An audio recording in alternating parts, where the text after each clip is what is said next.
Cinema start ചെയ്ത് 5 മിനിറ്റിൽ തന്നെ നിങ്ങൾക്ക് മനസ്സിലാവും അവള് കുറച്ചൊരു വട്ടുകേസാണ്. ഇതൊരു റിയൽ ലൈഫിൽ നോക്കുമ്പോൾ ഒരുപാട് ചേഞ്ച് ആവേണ്ട വന്നോ ഈ ക്യാരക്ടറിലേക്ക് വരാൻ? ലൈക്ക് വട്ടൊന്നുമല്ല.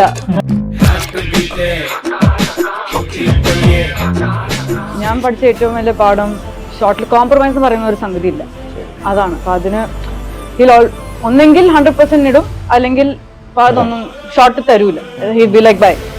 അതിന്റെ ഒരു എനർജി ലെവൽ ഭയങ്കരമാണ്. അപ്പോൾ അയാളുടെ കൂടെ നമ്മളൊരു ഫ്രെയിമിൽ നിൽക്കുമ്പോഴത്തേക്കും അയാളുടെ ഒരു എനർജി ഓട്ടോമാറ്റിക്കലി നമ്മളത് കൊണ്ടുവരും.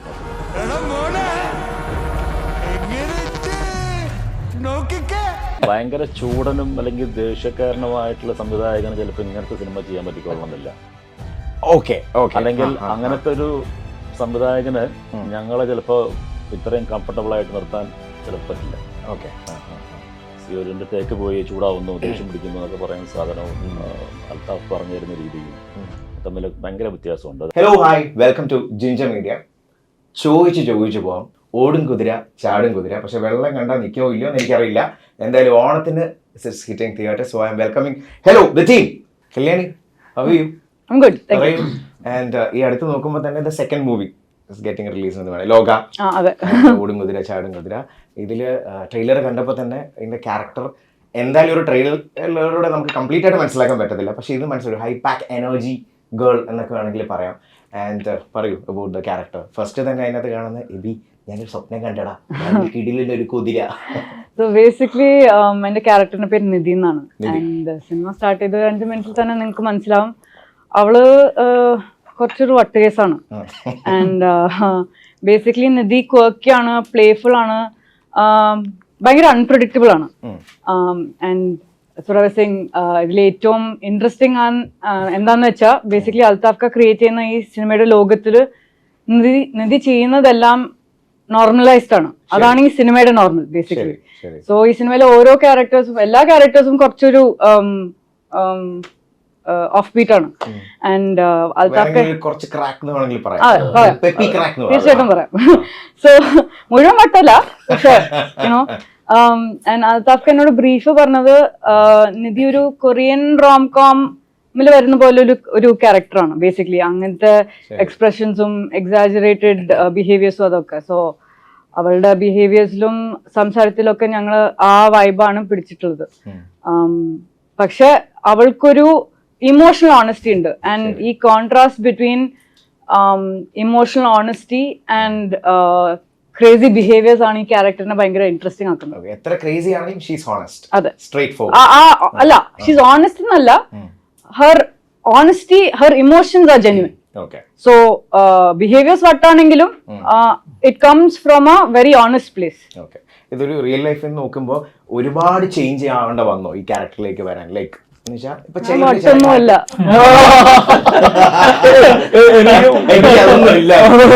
ബബിയായിട്ടുള്ള വളരെ ബാക്കി ക്രേസി ആയിട്ടുള്ള ക്യാരക്ടേഴ്സ് ചെയ്യുമ്പോൾ ചിലപ്പോ ഞാൻ യൂഷ്വലി അങ്ങനത്തെ ക്യാരക്ടേഴ്സ് ആണ് ചെയ്യുന്നത്, പക്ഷെ ഞാൻ റിയൽ ലൈഫിൽ അത്ര അങ്ങനെയല്ല. ആൻഡ് സോ മോസ്റ്റ്ലി ഇതിലെ ഇമോഷണൽ കണക്ഷൻ ആണ് എന്റേത്. ശരി ശരി. മാൻ ബിഹൈൻഡ് ആദ്യം ഒരു കൈയ്യടി കൊടുക്കാം പ്ലീസ്.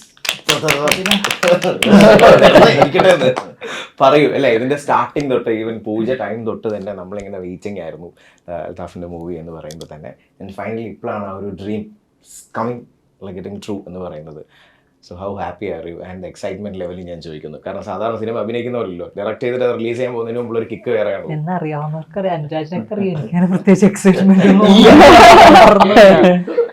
സാധനം ചെയ്യുന്നു, ഫൈനലി റിലീസ് ആയത്, ഇത് ചെയ്യുന്നു, എന്റെ കല്യാണം പോലും ഞാൻ ആരെയും വിളിച്ചു. അല്ല, ഞാൻ അങ്ങനെയാണ്, എന്റെ പ്രകൃതം അങ്ങനെയാണ്. അത് ഏറ്റവും അറിയാവുന്ന അനുരാജനാണ്. അപ്പൊ അങ്ങനെ എക്സൈറ്റ്മെന്റ്. എനിക്കൊരു സിനിമ, ഞാൻ ഫിലിം മേക്കറാണ് ബേസിക്കലി. അഭിനയം മാറിപ്പോയതാണ് ആ വഴിക്ക്. പക്ഷെ ഫിലിം മേക്കർ ഞാൻ ഹാപ്പിയാണ്. എൻ്റെ ക്രാഫ്റ്റ് അപ്ഡേറ്റ് ചെയ്തതിൽ ഞാൻ ഹാപ്പിയാണ്. പിന്നെ എനിക്ക് നല്ല സ്റ്റോറി ലൈൻ കിട്ടി, അത് സിനിമയാക്കാൻ പറ്റി, വിചാരിച്ച പോലെ അത് വന്നിട്ടുണ്ട്. ഫ്രം സ്ക്രിപ്റ്റ് ടു സ്ക്രീനിലേക്കുള്ള ട്രാൻസ്ലേഷൻ മനോഹരമായിരുന്നു. തീർച്ചയായിട്ടും അത് പെർഫോം ചെയ്യാൻ കുറെ നല്ല അഭിനേതാക്കൾ എനിക്ക് വന്നു, അവർ നല്ല രീതിയിൽ ഡെലിവർ ചെയ്തു. അതിൽ ഹാപ്പിയാണ്. അപ്പോൾ മൊത്തത്തിൽ സുരേഷ് ചേട്ടൻ തന്നെ പറഞ്ഞിട്ടുണ്ട്, ഇപ്പോൾ പണ്ടൊക്കെ ആണെങ്കിലും നമ്മൾ സിനിമ ജോയിൻ ചെയ്ത് കഴിയുമ്പോൾ അതിൽ ഫസ്റ്റ് തന്നെ ചിലപ്പോൾ വരുന്ന ഷൂട്ട് എന്ന് പറയുന്ന ഫൈറ്റ് ആയിരിക്കാം, എന്തിനാന്ന് പോലും പറയുന്നില്ല. അവിടെ കയറാൻ വരുന്നു, അവിടെ ചെല്ലുന്നു, ഇടി കിട്ടാൻ പറയുന്നു, ഇടി കിട്ടുന്നു, ഇതിന്റെ മുൻപോ പിൻപോ അറിയുന്നില്ല. അങ്ങനെ പോയി ഏറ്റവും കൂടുതൽ തല്ലി കിട്ടിയിട്ടുള്ള ഒരു ഇത് പറയുന്നത് ഏതായിരിക്കും? അല്ലെ അങ്ങനെ ഒരു ഓർമ്മ ഞാൻ പറഞ്ഞത് കണ്ടമാനുണ്ട്. ഇത് തന്നെയായിരുന്നു കുറെ ആ ഒരു സീസൺ അത് തന്നെയായിരുന്നു. ബ്ലഡും വെടിയുണ്ടയും കത്തി അങ്ങനത്തെ സാധനങ്ങൾ മാത്രമായിട്ട് കുറെ കാലം പോയിട്ടുണ്ടല്ലോ. അതെ, റിബ് പൊട്ടിയിട്ടുണ്ട് എന്റെ ഫൈറ്റിലൊക്കെ, ഒത്തിരി ഇഞ്ചുറി സംഭവിച്ചിട്ടുണ്ട്. അതൊക്കെ ആ ഒരു സീസൺ. ഞാനിപ്പോഴും എനിക്കിപ്പോ വിശ്വസിക്കാൻ പറ്റാത്ത ഇപ്പൊ അൽത്താഫ് വരെ എന്നെ ഈ പടത്തിൽ എങ്ങനെ കാസ്റ്റ് ചെയ്തു എന്നുള്ളത് എനിക്കറിയാൻ വയ്യ.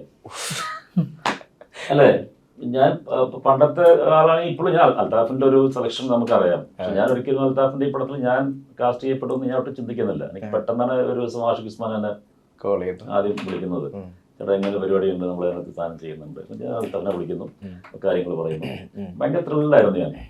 അൽത്താഫിനെ എനിക്ക് നല്ലപോലെ അറിയാം. അൽത്താഫിന്റെ സിനിമ കണ്ടിട്ടുണ്ട്, ഞണ്ടുകൾ കണ്ടിട്ടൊക്കെ വളരെ ഇഷ്ടപ്പെട്ടിട്ടുള്ള ആളാണ് ഞാൻ. പക്ഷെ ഇത്ര പെട്ടെന്ന് അൽത്താഫിന്റെ സിനിമയിലേക്ക് ഞാൻ കിടക്കുന്നത് എനിക്ക് ഒട്ടും പ്രതീക്ഷയില്ലായിരുന്നു. അപ്പൊ അയാൾക്ക് എവിടെയോ എന്നെ കൊണ്ട് എന്തെങ്കിലും ചെയ്യിപ്പിക്കാൻ പറ്റും എന്ന് തോന്നിയതുകൊണ്ടായിരിക്കണം കോൺഫിഡൻസ് കാണിച്ചിട്ടുള്ളത്. ബട്ട് ആ ആഗ്രഹത്തിന്റെ അത്രയും ഞാൻ വന്നിട്ടുണ്ടോന്ന് തോന്നുന്നു. അതിന്റെ റിസൾട്ട് എന്ന് വെച്ചാൽ ആ സീൻ കാണുമ്പോൾ ഞാൻ ചിരിച്ചു. അതാണ് അതിന്റെ ആൻസർ, റിസൾട്ട് ആണല്ലോ. അത് ഓരോ ഷോട്ട് കഴിയുമ്പോഴും അൽത്താഫ് ഇരുന്ന് ഇങ്ങനെ ചിരിക്കുന്നത് നമുക്കത് ഭയങ്കര ഒരു സാറ്റിസ്ഫൈങ്, ഭയങ്കര ആ സ്പോട്ടിൽ കിട്ടില്ല. സ്റ്റേജിൽ പെർഫോം ചെയ്യുന്ന പോലെയാണല്ലോ. ഓഡിയൻസിന്റെ കൈയടി ാണ് നമ്മളെ ഒരു എനർജി നമുക്ക് കിട്ടുന്നത്. ഡയറക്ടർ ചിരിക്കുമ്പോൾ, ഡയറക്ടർ കൈയടിക്കുമ്പോൾ നമുക്ക് അത് കിട്ടുന്നുണ്ട്. സുരേഷ്, അപ്പൊ അങ്ങനെ ഒരു മൂവി ഇപ്പൊ റിബിന്റെ കാര്യമൊക്കെ പറഞ്ഞല്ലോ, അത് ഒന്ന് റിക്ലക്ട് ചെയ്യാൻ പറ്റുവാണെങ്കിൽ ഒരു ഏതെങ്കിലും ഒരു 1 മൂവി പറയുകയാണെന്നുണ്ടെങ്കിൽ ഏതാണ്? ഇടി കൊണ്ട് കഥ അറിഞ്ഞാൽ മതിയാവുള്ളൂ എന്നുള്ളത്. റിബ് പൊട്ടിയത് 19-ാം നൂറ്റാണ്ടിൽ മൂവിയായിരുന്നു. അതിലായിരുന്നു പൊട്ടിയത്.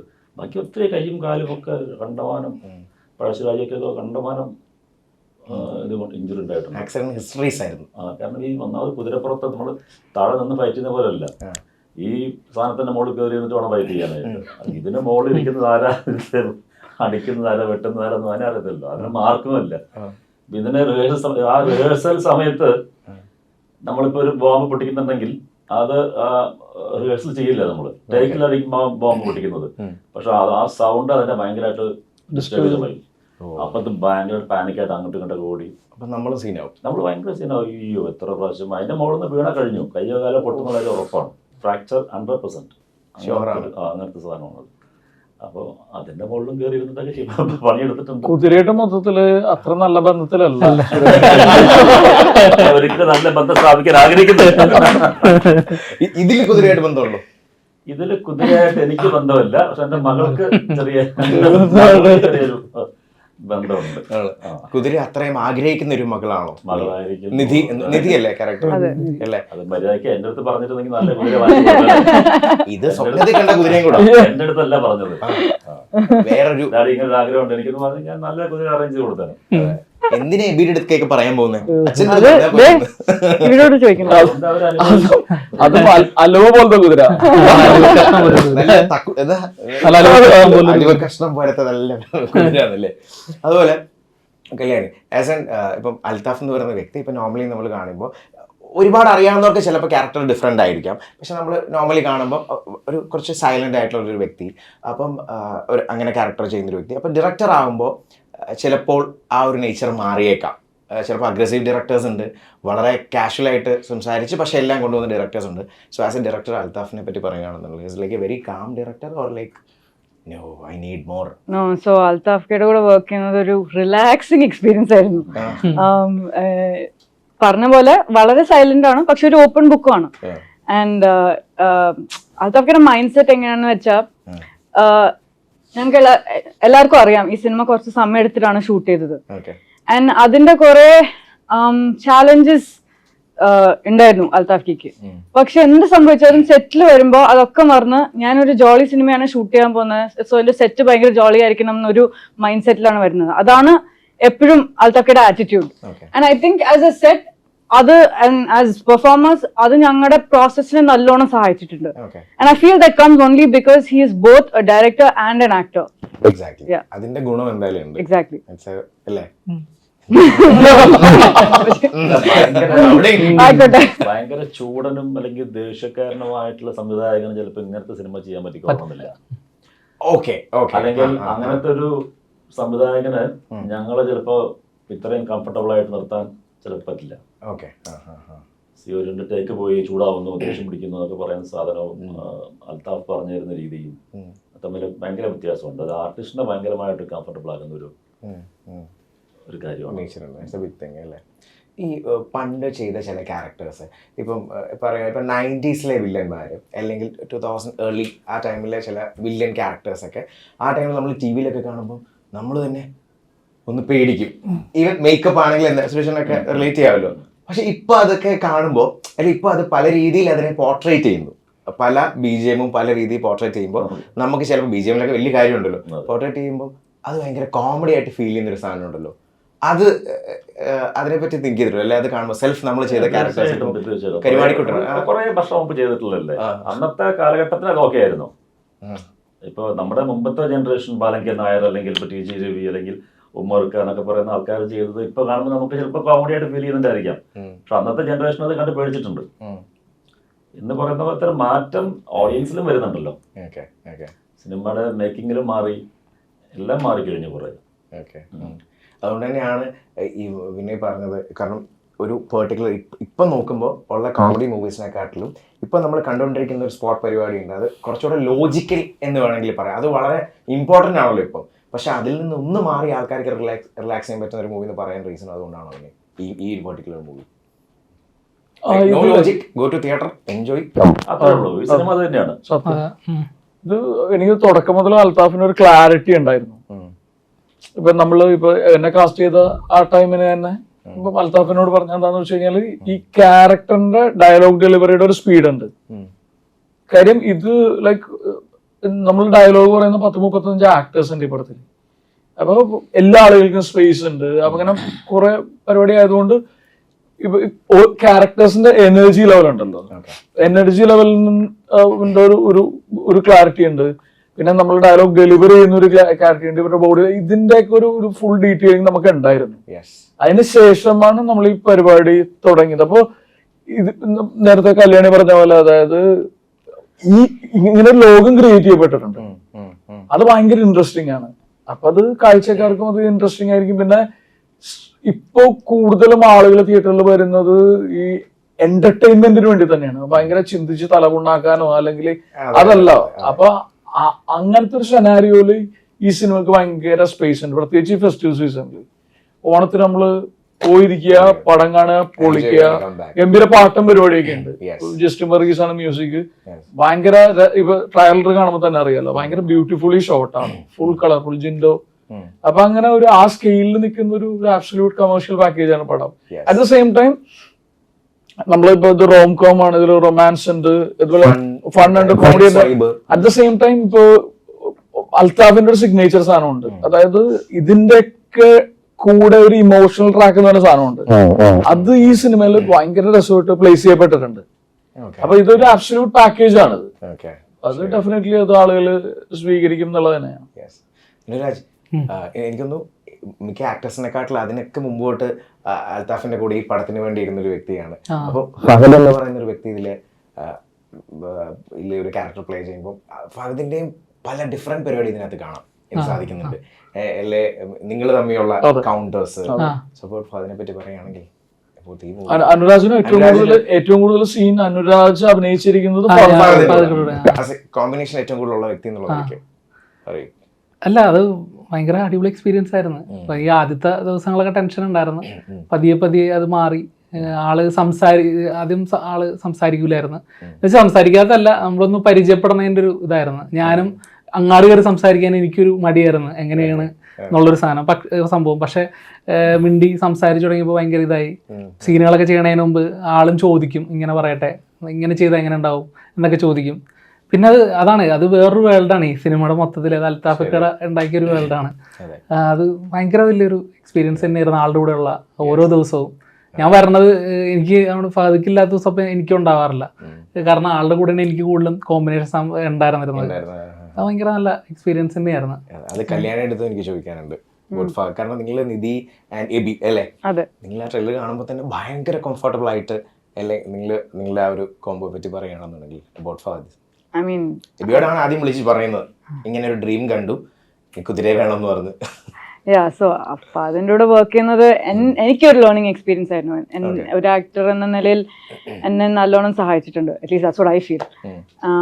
And I feel like I M repeating this in every interview. പക്ഷെ ഞാൻ പഠിച്ച ഏറ്റവും വലിയ പാഠം ഷോർട്ടിൽ കോംപ്രമൈസ് ചെയ്യാൻ, കോംപ്രമൈസ് എന്ന് പറയുന്ന ഒരു സംഗതി ഇല്ല.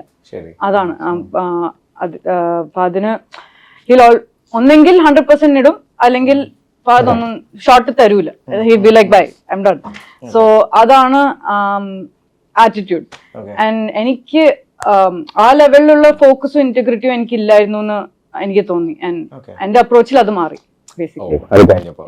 ഞാൻ കേട്ടിട്ടുണ്ട് ഇപ്പൊ ഫഹദ് ഓരോ സീൻസ് ഒക്കെ ചെയ്യുമ്പോൾ ഇപ്പൊ ഡയറക്ടർ ഓക്കെ പറഞ്ഞാലും ഫഹദിന് അത് ഓക്കെ അല്ലെന്നുണ്ടെങ്കിൽ എഗെയിൻ റിപ്പീറ്റ് എന്ന് പറയാറുള്ള ഒരു ആക്ടറാണുള്ളത്.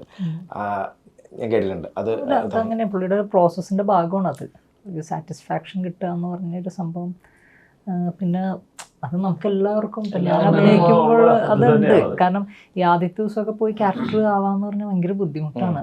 മാമപ്പ് എന്ന് പറഞ്ഞ പരിപാടി ആക്ടേഴ്സിനും ഉണ്ട്. മാമപ്പായി കഴിഞ്ഞ് വരുമ്പോൾ ആ ട്രാക്കിലോട്ട് വീഴും. അപ്പോഴാണ് നമ്മൾ അപ്പൊ 2 ദിവസം മുമ്പ് എടുത്തതൊന്നും ഈ മീറ്റർ അല്ലല്ലോ, അപ്പൊ അതൊന്ന് മാറ്റിയെടുക്കാലോ എന്നുള്ള ഇപ്പൊ അത് പറയാനുള്ള ലക്ഷറി പുള്ളിക്കുണ്ട്. അപ്പൊ അത് നമുക്കും എനർജി ലെവൽ ഭയങ്കരമാണ്. അപ്പോൾ അയാളുടെ കൂടെ നമ്മളൊരു ഫ്രെയിമിൽ നിൽക്കുമ്പോഴത്തേക്കും അയാളുടെ ഒരു എനർജി ഓട്ടോമാറ്റിക്കലി നമ്മളത് കൊണ്ടുവരും ഓട്ടോമാറ്റിക്കലി. അതല്ലെങ്കിൽ നമ്മൾ ഡൗൺ ആയിപ്പോ, ഭയങ്കര ഡൗൺ ആയിപ്പോ. ഇയാൾ എപ്പോഴും എനർജറ്റിക് ആണ്. കൂടെ പിടിച്ചോളാം. ഷോട്ടിന് മുമ്പ് വരെയൊക്കെ ന്യൂട്രൽ ആയിരിക്കും. ഷോട്ടിന് മുമ്പ് വരെയൊക്കെ അങ്ങോട്ടും കൊണ്ട് വളിപ്പൊക്കെ പറഞ്ഞ് നമ്മൾ അങ്ങോട്ടും കൂടെ കളിയാക്കി ഇരിക്കും. എന്നിട്ട് ഷോട്ടിന്റെ പരിപാടി വരുമ്പോ പുള്ളി ടക്കെന്ന് പറഞ്ഞൊരു പുള്ളിയുടെ സാധനം ഉണ്ടല്ലോ, ആ ഒരു എനർജി മോഡിലേക്ക് വരും. ഓരോ സിനിമക്കും ഓരോ തരത്തിലാണ്. ഇപ്പൊ മാലിക്കിൽ നമ്മൾ അധികം പോഴങ്കളിയില്ല. മാലിക്കില് ലൈക്ക് ലൊക്കേഷനിൽ കഴിയുന്നത് നമ്മൾ ഇങ്ങനെയുള്ള സംസാരങ്ങള്, കാര്യം ഭയങ്കര ഒരു ഇമോഷണൽ സോണിൽ പോകുന്നതാണ്. അയാളുടെ ഒക്കെ എനിക്കിട്ട് കൗണ്ടറൊക്കെ പരിപാടിയൊക്കെ അടിക്കും. ഞാനിപ്പോ ഈ പോഴങ്ങളിലേക്ക് നിൽക്കില്ല. പക്ഷെ ഓടുംകുതിര ആവുമ്പോ നമുക്ക് ഓക്കെയാണ്. കാര്യം ഇതില് നമുക്ക് അങ്ങനെ ഒരു ക്യാരക്ടറിന്റെ ഒരു ഇമോഷണൽ റോമയോ അല്ലെങ്കിൽ അതൊന്നും ഇല്ലല്ലോ. അപ്പൊ ഇതില് ഞങ്ങള് എൻജോയ് ചെയ്യലായിരുന്നു. നമ്മൾ അങ്ങോട്ടും ഇങ്ങോട്ടും കളിയാക്കലും പരിപാടികളൊക്കെ ആയിട്ട് ഭയങ്കര കാര്യം നമ്മൾ ഓണായി നിൽക്കുക എന്ന് പറയുന്നത്. സിനിമയുടെ ജോണർ ഭയങ്കര ലൈവ് ആകുക. ഇപ്പൊ നമ്മളൊക്കെ ചെയ്തിരിക്കുന്നത് ഇപ്പം വേറൊരു ഇപ്പൊ ഞാൻ സംശയം എന്ന് പറഞ്ഞ സിനിമ ചെയ്തു. അപ്പൊ അത്തരം സിനിമകളൊക്കെ ചെയ്യുമ്പോ നമ്മള് ഇത് വേറൊരു തരത്തിൽ ഫോക്കസ്ഡ് ആയിരിക്കണം. പക്ഷെ അതിലൊക്കെ ഭയങ്കര ഫോക്കസ്ഡ് ആയിരിക്കണം. നമ്മൾ ഈ ഒരു കഥാപാത്രം അങ്ങനെ എന്തുകൊണ്ട് പറഞ്ഞു.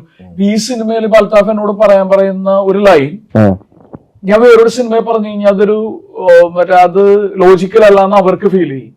ഈ സിനിമയിൽ നമുക്ക് അങ്ങനെയില്ല. ഈ സിനിമയിൽ ഓൾറെഡി ഇപ്പൊ എന്റെ ക്യാരക്ടറിനെ ഫസ്റ്റ് ഷോട്ടില് അൽത്താഫ് ആസ് എ റൈറ്റർ എസ്റ്റാബ്ലിഷ് ചെയ്യാണ്. എന്നെ ഒരു ഷോട്ടിൽ എസ്റ്റാബ്ലിഷ് ചെയ്ത് കഴിഞ്ഞ് കഴിഞ്ഞാൽ ആളുകൾക്ക് മനസ്സിലായി ഓക്കെ ഇയാൾ ഇതാണ്. പിന്നെ ആളുകൾ നമ്മൾ എന്ത് ചെയ്യുന്നതിനും ഒരു ലോജിക്ക് അവർ തന്നെ കണ്ടെത്തും. അപ്പൊ ഈ ഒരു സിനിമയില് ഞങ്ങള് ഭയങ്കര ഫണ്ണായിരുന്നു. ഷോട്ടിന് മുമ്പ് അങ്ങോട്ടും കൂടെ തമാശയൊക്കെ പറഞ്ഞ അങ്ങനെ ഒരു മൂഡിലായിരുന്നു. കുഴപ്പമില്ലാത്തൊരു പക്ഷെ അറ്റ് ദ സെയിം ടൈം ഞാൻ മറ്റേ ഇതിലും പറഞ്ഞിട്ടുണ്ട് അൽത്താഫിന്റെ റൈറ്റിംഗ് പ്രത്യേകതയുള്ളതാണ്. നമ്മള് ചില സിനിമകളുണ്ട് നമ്മൾ ചെയ്യുമ്പോൾ നമുക്ക് ഭയങ്കരമായിട്ട് ഇംപ്രവൈസ് ചെയ്യാൻ പറ്റും. ഇതങ്ങനെ ഫുള്ളി ഇംപ്രവൈസ്ഡ് ഒന്നുമല്ല. ശരിക്കും ഒരു കടിഞ്ഞാനുണ്ട്. ഇപ്പൊ ഒരു ലൈൻ പറയുമ്പോ അതില് ഒരു വാക്ക് പിടിച്ചിട്ടാണ് അടുത്ത ആള് പറയുന്ന അടുത്ത ആള് ലൈൻ പറയുന്നത്. അങ്ങനെയാണ് ഫൺ ഉണ്ടാകുന്നത്. ഇപ്പൊ അൽത്താഫ് തന്നെ നേരത്തെ പറഞ്ഞു, അതായത് ഈ സ്റ്റോറി ടെല്ലിങ്ങിലാണ് തമാശ വരുന്നത് പലതും. ഇപ്പൊ ഒരു സീനായിട്ട് കാണുമ്പോൾ നമുക്ക് ഭയങ്കര ഫണിയായി തോന്നണം എന്നില്ല. പക്ഷെ ആ സിനിമയുടെ ഓർഡറിൽ വരുമ്പോ നമുക്ക് തമാശ. അപ്പൊ എന്തായാലും പരിപാടി ഗംഭീരമാകട്ടെ. ഒരു കളർഫുൾ ഓണം സെലിബ്രേഷൻ എല്ലാവർക്കും, മലയാളികൾക്ക് എല്ലാവർക്കും ഈ സെലിബ്രേഷൻ തിയേറ്ററിൽ കൊടുക്കട്ടെ. ആൻഡ് പ്ലസ് ഇതില് കുതിരയും ഉണ്ടല്ലേ, പുള്ളിയും ഒരു മെയിൻ ക്യാരക്ടറാണ്. അത് ഗംഭീരമായിട്ട് ട്രെയിൻ ചെയ്ത കുതിര തന്നെ ആയിരുന്നു തോന്നുന്നു. ചാർലി സിനിമയിലെ റണ്ണറപ്പ് ആയ കുതിര. ലാസ്റ്റ് ആരാ പറയുന്ന ഓക്കെ, അപ്പം അടിപൊളിയാവട്ടെ. All the very best guys. Thank you. ഇതിലാവട്ടെ.